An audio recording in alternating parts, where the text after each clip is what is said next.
Alright, it's me, Ari Dossett, Commerce Sheet. I'm your anthropologist and sociologist. Hit the like button, share this video, subscribe to the channel, become a member of the channel. Don't forget, you can check my novels on Amazon, and please donate the links below. Thank you very much. Quick video. Let's say, because it's a parable, you have a woman called Sarah. Sarah has a brother, Kevin. And Kevin, he one day messages her. Says, Sarah, can you send me $500, please? My car broke down. I'm at the highway right now, and I forgot my debit cards at home. Please, can you help me quickly? She sees the message in WhatsApp.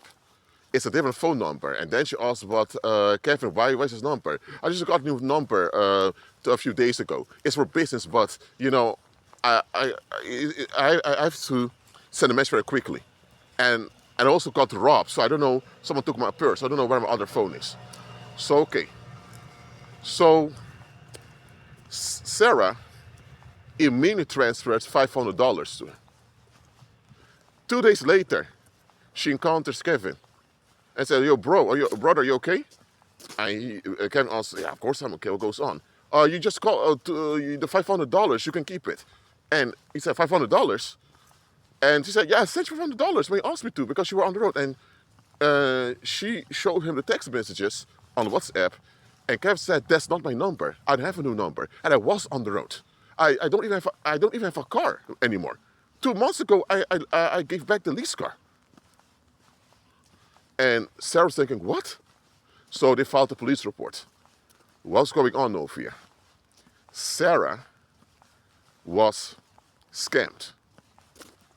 It's a crime that happened to her. Someone impersonated her brother to get cash out of her.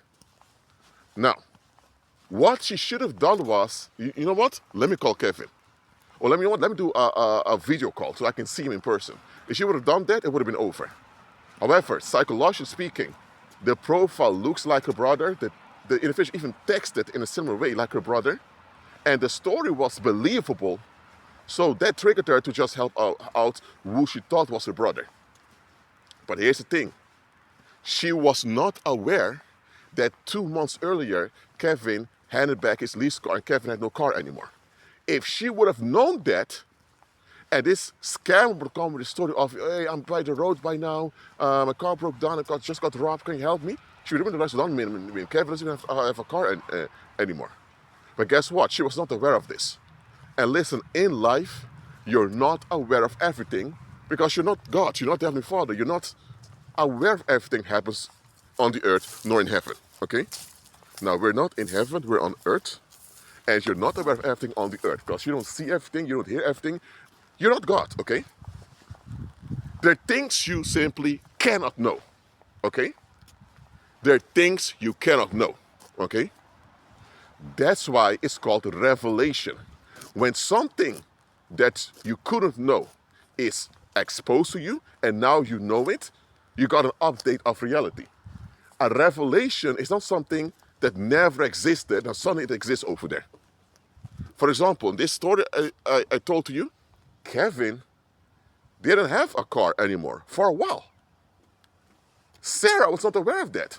But just because Sarah was not aware Kevin didn't have a car anymore doesn't change the fact that Kevin didn't have a car anymore.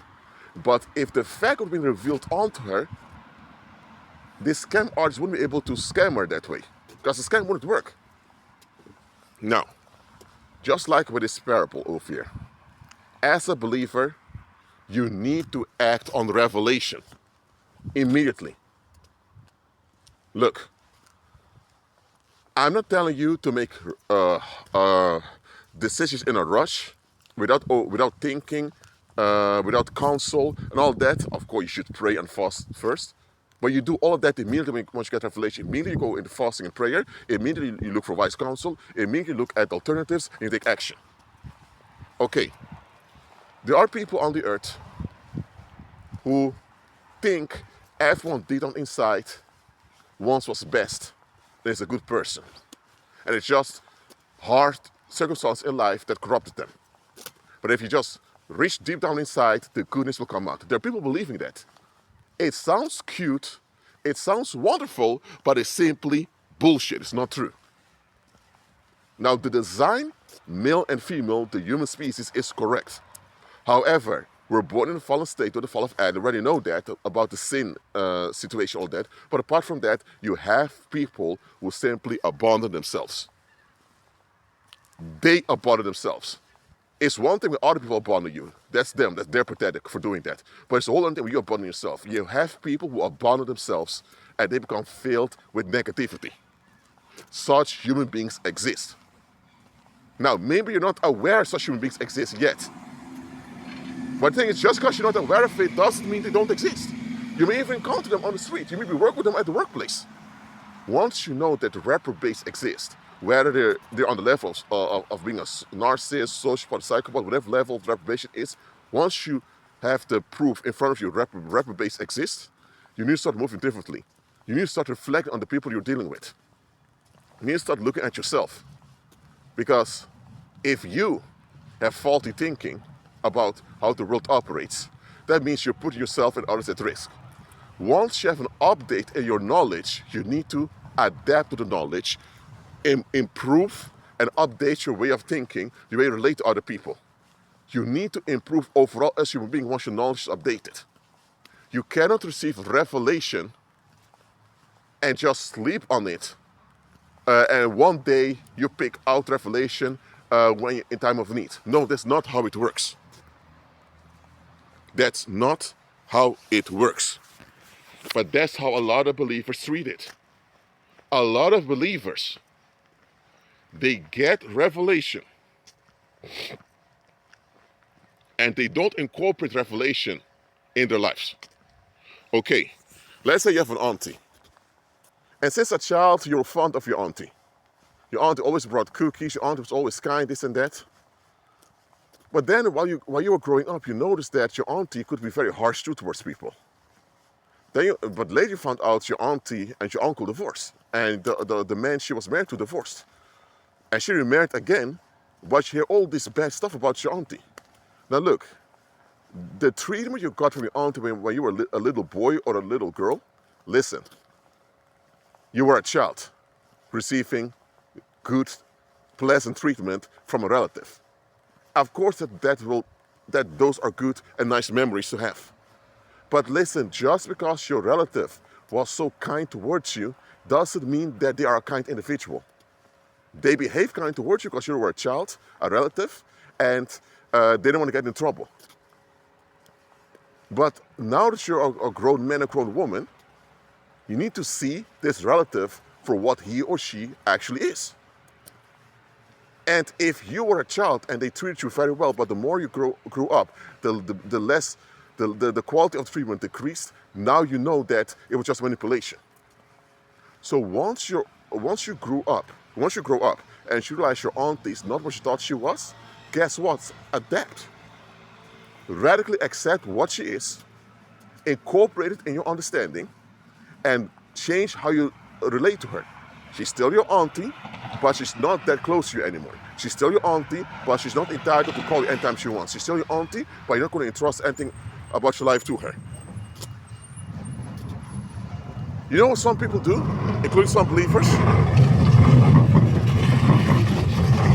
What they do is they obtain revelation about a situation or about an individual, and because it's either painful to accept or because it's not really what they want to hear or see, or because it doesn't fit their idea of how they feel on the inside the thing's supposed to be, they either throw it aside, say it's bullshit or nonsense, or they try to make excuses, try to fit it into the current way of thinking. Even though this tendency is understandable, it's detrimental, both for you and those that you're in contact with.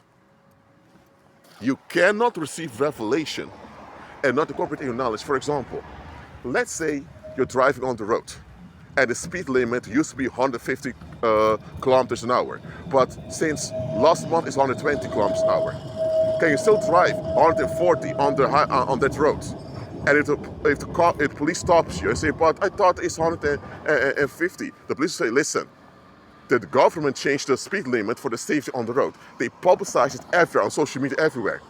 You participate in traffic. So it's your responsibility to figure out if traffic rules have changed.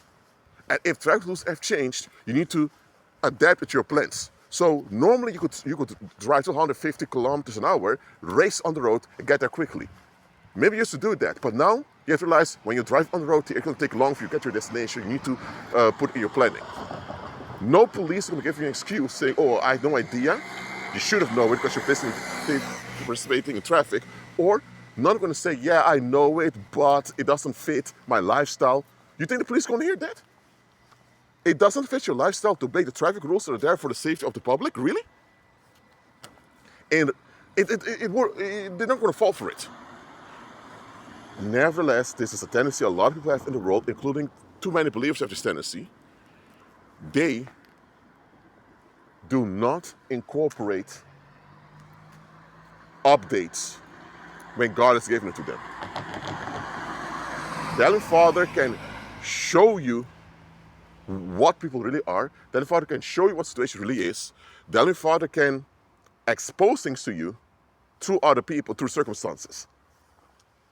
Seldom will the Heavenly Father speak to you directly from heaven about a situation.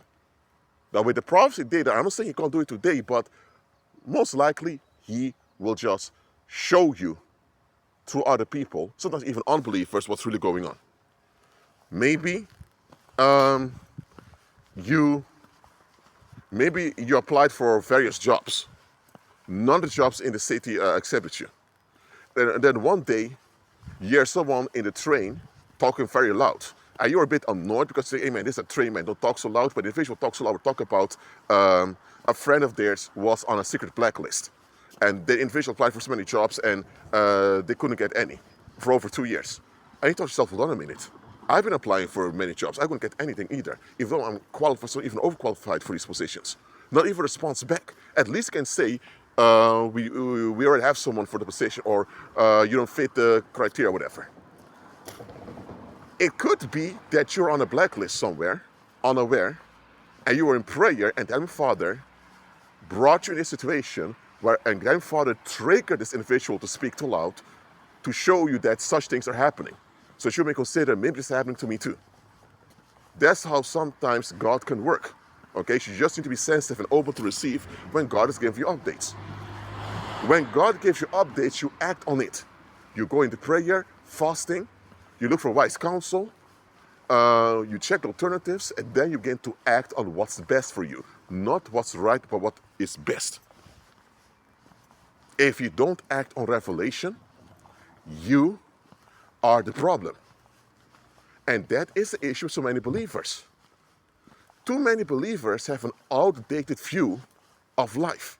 They have an outdated view of the world that they should have outgrown decades ago. They're believers in their 60s now who still have the same mindset as when they were 19 years old. Now look, if the mindset at 19 years old was Christ-centered, okay, that's different. But if you had, let's say you grew up in the 1970s, yet your adolescent spirit in the 1970s. And in the 1970s, the world was a certain way. And now, decades later, you still hope at some point the world will return back to the 1970s. The 1970s will never come back. Things have changed a lot. But you raise your children with the mindset you had during the 1970s. But if your children realize the way dad raised us, the way mom raised us, we can't operate like that anymore. The world has changed. So your children moved on, but you haven't. What's the problem now when you are behind? You are. Because you do not incorporate updates when God has given you one. Look, it's quite exhausting to deal with people who are still operating in the past. Okay. Let me give a quick example. Let's say now you and your wife visit a couple that you're friends with for years. But then one day, the couple breaks up. They have a divorce. Now, can you still call them and talk to them as a couple? No, because they're not a couple anymore. And the breakup was quite horrible. So you need to understand when you have birthday parties or gatherings, inviting both of them to come will not be a good idea. Because they will see each other again, old trauma will live again, and now you're going to have a whole scene. So now that you're aware that they divorced, that horrible breakup, listen, you can still talk to each of them individually separately, but you also have to keep your distance because you don't know how this will unfold. You need to incorporate the update into your knowledge. Because if you would have a wedding for one of your children, for example, you invite both of them to come. The ex-wife will come with her new partner, and the ex-husband with his new partner. You may have an issue. What I'm saying is, you need to stay updated in life. Let's say now you used to go to a Chinese restaurant in your neighborhood when you were growing up. 20 years later, you want to go there. Guess what? The building is demolished. The Chinese restaurant closed 5 years after you moved out of there. I mean, not always do things change so dramatically, but there are times things change. So you need to adapt to it. Okay, maybe you were close with someone who had your back, but this individual suddenly lost his or her mind and declined. Is that your fault? No. They declined for reasons that have nothing to do with you. But you need to admit this individual declined. So they may not be a narcissist, they may not be a reprobate, they may not be evil, but they've declined. They're in a horrible state mentally, and if you don't watch out, they will be used by demons to drag you down. I'm not saying that other individual intention to drag you down with them. Thing is, they've declined mentally, they're in a horrible state mentally right now, so you being close to them is not good neither for you nor for them. They need space and need help to recover. But what if you don't notice that individual has declined? You'll be dragged down with them. So you need to stay alert and updated, and you need to incorporate updates in your knowledge. That's what I want to say for this video. Incorporate updates in your knowledge. Never sit on a revelation. Act on it. Be at peace.